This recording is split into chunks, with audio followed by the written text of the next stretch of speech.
बड़े लड़ैया माहोबा वाले, जिनकी मार सही ना जाए, एक को मारे दुई मर जावे, तीजा खौफ खाई मर जाए।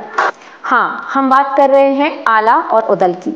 आला और उदल को सबसे बड़ा लड़ैया या महान योद्धा माना जाता है। ये बुंदेलखंड के सबसे लोकप्रिय और प्रसिद्ध योद्धा माने जाते हैं।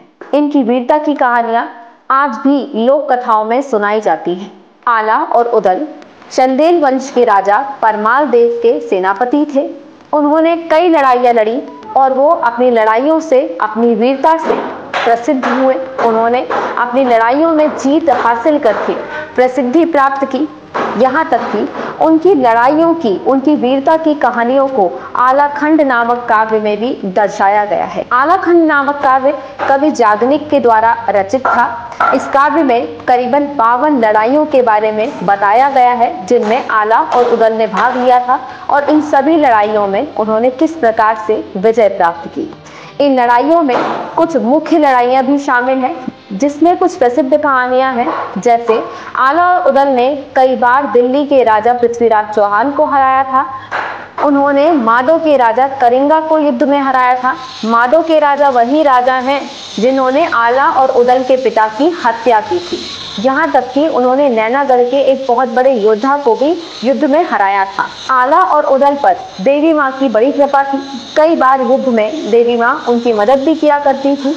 आज भी बुंदेलखंड में आला और उदल की वीरता की कहानियां प्रसिद्ध हैं, बड़ी लोकप्रिय हैं और लोग उन्हें भगवान की तरह पूजते हैं।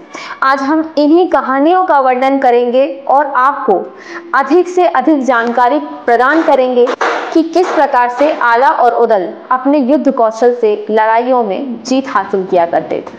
आला और उदल की आखिरी लड़ाई बुंदेलखंड में हुई थी और ये युद्ध काफी प्रसिद्ध माना जाता है। करीबन 1182 ईस्वी में ये युद्ध हुआ था, जहां आला और उदल ने पृथ्वीराज चौहान के साथ युद्ध किया था। उदल की मृत्यु बैरागढ़ में हुई थी, जहां पृथ्वीराज चौहान के सेनापति चामुंड राय ने उन्हें धोखे से मार दिया था। जिसके बाद में आला ने पृथ्वीराज चौहान पर दोबारा हमला किया, पर गुरु गोरखनाथ के आदेश पर उन्होंने पृथ्वीराज चौहान को माफ कर दिया, उन्हें प्राणदान दे दिए और खुद संन्यास ले लिया। ये लड़ाई चंदेल शासकों की राजधानी माहोबा में हुई थी, जहां पृथ्वीराज चौहान ने बुंदेलखंड पर विजय प्राप्त करने के उद्देश्य से हमला किया था। बैरागढ़ के मैदानों में उदल और चामुंड राय के बीच भीषण युद्ध हुआ और इस युद्ध में उदल वीरगति को प्राप्त हो गए। जिसके बाद में आला ने ये सुनिश्चित किया कि वो पृथ्वीराज चौहान से उनके भाई की मृत्यु का बदला लेंगे और उन्होंने पृथ्वीराज चौहान पर आक्रमण किया। लेकिन गुरु गोरखनाथ के हस्तक्षेप के बाद उन्होंने पृथ्वीराज चौहान को माफ कर दिया, उन्हें प्राणदान दिया और खुद संन्यास ले लिया। ये युद्ध आला और उदल की वीरता की कहानी को दर्शाता है, उनके महान बलिदान को दर्शाता है, जिसे आज भी बुंदेलखंड के लोकगीतों में, वहां की लोक कथाओं में सुनाया जाता है।